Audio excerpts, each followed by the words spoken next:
Inio Asano is my fucking manga dad. In today's video, I'm ranking all of Dad's big manga. So you probably already noticed that I don't have any one-shots here. A lot of other Inio Asano manga tier lists include a lot of the one-shots as separate entries despite the fact that they're housed in a collection, especially this collection right here. Yet they don't give the same treatment to every one-shot, and it's so frustrating. And so I only stuck to compilations and major works. This does, of course, leave out some of his independent one-shots, especially some of the ones that he's been creating the last few years. But that's fine, because, like, how the fuck are you gonna rank Inyo-chan's Cool Japan or Sayonara Bye Bye against fucking Goodnight Punpun? It just feels disrespectful to be doing shit like that. But anyways, I got them here in chronological order, and let's have fun with this one, boys. So first we have 101 for World, which is a kind of 2-volume collection of short stories. And this one's very hit or miss for me. I think it has some of my favorite Asano one-shots, such as the one with the character Syrup, who's this, I assume, houseless person addicted to codeine, and just running around saying some wild stuff. That was a pretty cool story. Or the one with the bank robber who wore the big bear mask. Those are really cool stories. But then there's a lot of other ones that are very forgettable and just kind of average, and I think that brings down the overall quality of the work. Overall, still a solid collection of short stories, and for that reason I will be giving this one a C. I think it's a decent start to some of Asano's works and writing style. This is much earlier on, of course, so this is kind of pre-digital era Asano, so it's quite interesting to see the origin of his art style and watch it develop throughout the course of all of his other works. Next we have Nijigahara Holograph, which actually won him an award, surprisingly. This is a pretty well-renowned Asano work. Unfortunately, in my experience, I've only read through it once, and I did not enjoy it. I didn't get it.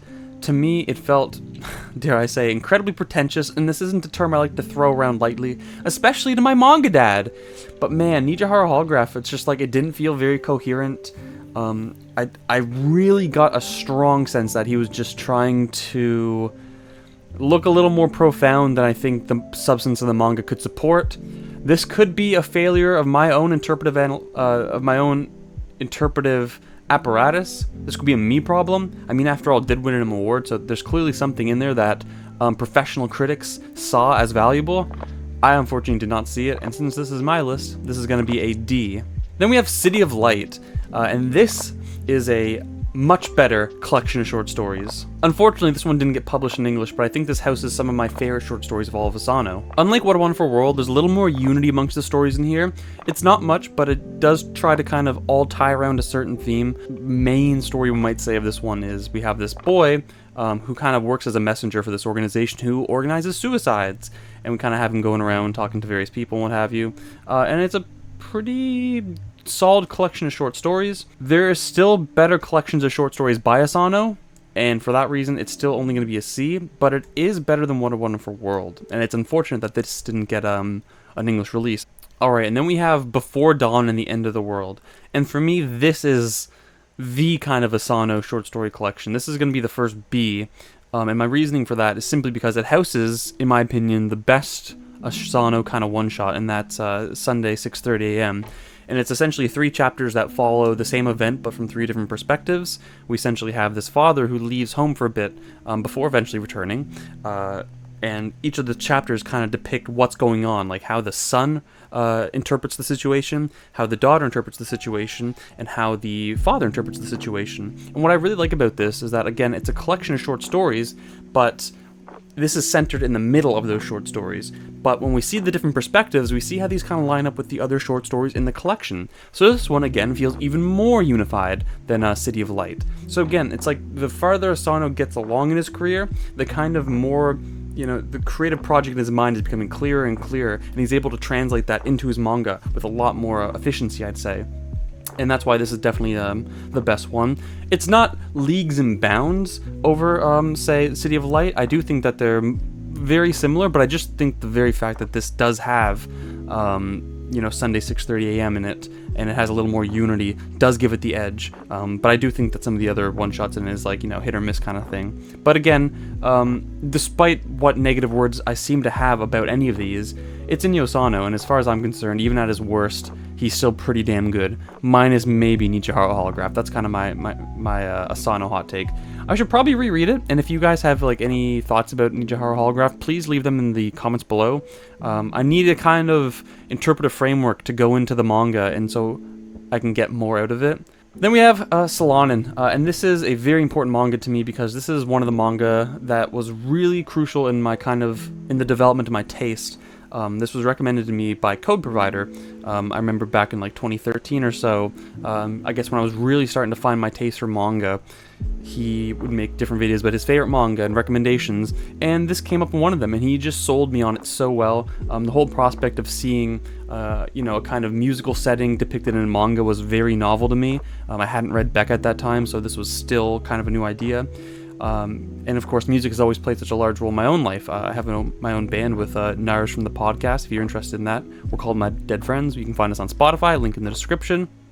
But it's just super cool to see, you know, in my opinion, a rather accurate depiction of the struggles of being a musician. And in this case, what I quite like about it is that while these guys had their band during high school and stuff, you know, after they graduated, real life kicked in. They had to get their 9-to-5s, and they had to, you know, pay their bills.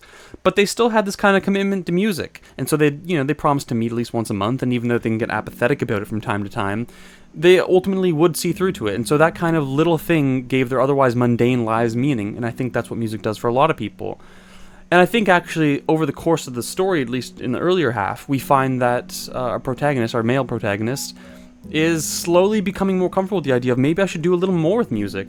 And I think that because his girlfriend Solanin ends up being tired of being, you know, confined to like the kind of 9-to-5, that kind of inspires him to, you know, take the music a little more seriously. And so they give it another old college try. They start writing songs, and they start, you know, they kind of prepare for like this big show.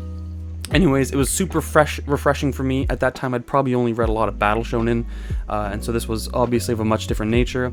This was one of the first manga to make me cry. Yeah, and again, I just feel like it was really grasping at not only the depiction of, you know, band life and kind of having to compromise that for the sake of, you know, paying the bills, but also I just thought it gave a really good depiction of, you know, being in a relationship and the kind of struggles of, you know, you just graduate from college or whatever, and you're living together, and both you know, you don't have a lot of money, but you got to pay the bills, and you got student loan, and so there's all kinds of stress, but you can also feel stressed about being in that situation. That makes you kind of feel trapped, and so you want to escape from that. And I think it expresses that wanting to escape from the kind of menial of the 9-to-5 and just working to pay your bills. I think it expresses that very nicely through two very different perspectives. And yeah, it's masterful. All that to say, that's an easy S for me.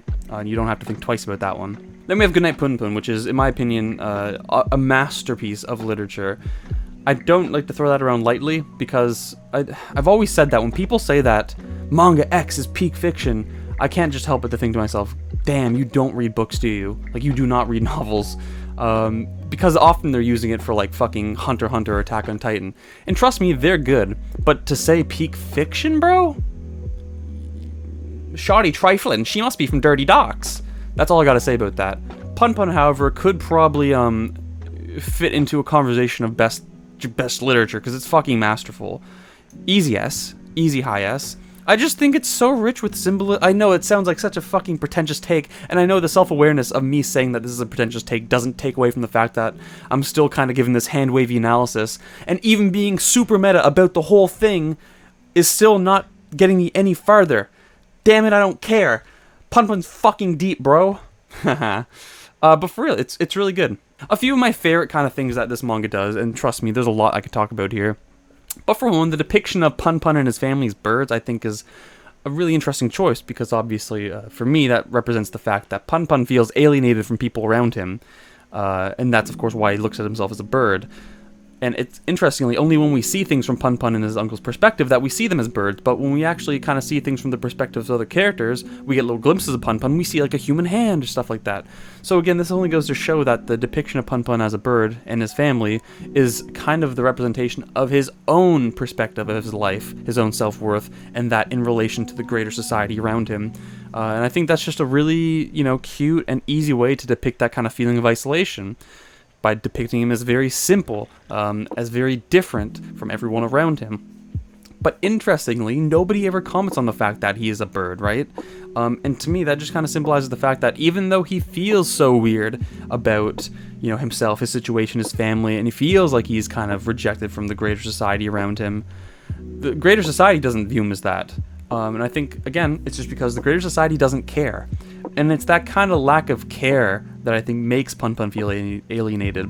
But indeed, it's enough to make anyone feel alienated. And that's why I think the ending of Punpun is super powerful, because I don't want to touch on the details too much because I don't want to spoil it. But it just implies that, like, Punpun, as fucked up as he is, as crazy of a story he had, simply represents something within all of us. And this is a cycle that's going to keep going. The very final scene, when we see that kid in the classroom, I'm trying to just, like, pussyfoot around this so much so I don't have to give much away. It's just an affirmation that, like, what happened to Punpun is going to keep happening to other people, and this is, Punpun is not weird, he's not, an odd one out, like, it's literally a greater problem than just Punpun. Anyways, I love Punpun. I could talk about this for hours, but I'm going to stop. Then we have Onozari-kun, which is, I think, just a kind of compilation of, like, gag manga by Asano. Never actually read it, so I can't rank it. However, we then have A Girl on the Shore. A very controversial take. I actually like A Girl on the Shore. Hi B. It's been a long time since I read it, and I know people have obvious quarrels with the kind of content that it expresses, but I don't know. To me, what was so groundbreaking about this is the fact that such content could be depicted. It was shocking to me that Asano made this, and I think if that's what he was going for, he certainly obtained that end. I think art generally should be able and should be free to depict every aspect of reality. And I think actually it's very important to depict even the most cruelest and most, you know, uncomfortable parts of reality, because it's only in its depiction through art that we can come to an awareness of it. And we as a collection of people can make some kind of progress on the issue, right? We don't all have to agree that the particular message of a manga is this or that. We just have to realize that it is depicting some real issues in the world and that these need to be addressed. And it's only through this awareness that we can actually make progress on the thing. So if we limit art and its ability to represent things in reality, honestly, we're just halting progress as a kind of fucking species. Now, is A Girl on the Shore directed towards some greater good that, I don't know, I mean, it's been a long time since I read it.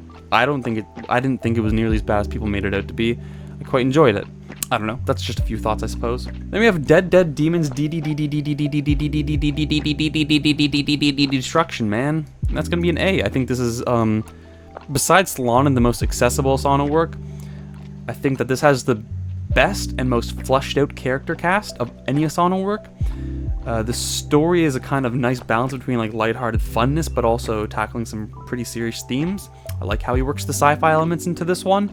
I love the way that the story's panning out, and it's probably some of his best art, period. I mean, if you've seen some of those recent chapters of Dead Demons, it's fucking phenomenal. I've talked about this in previous manga logs, but, like, I love the way he incorporates a kind of digital element into the kind of hand-drawing stuff. By taking the photos and then kind of editing them to look, you know, black and white, and emphasize kind of the line work, and then drawing over them and adding the extra details to make it look like it's been drawn. It just creates these really full and vibrant backgrounds, just full of life. And then his drawing of the characters on top of that, the kind of contrast between reality and fiction is absolutely beautiful. Anyways, this is a good one. I think if people want to get into Asano, the first thing I suggest is Solanin, and then the second thing I suggest is Dead Demons.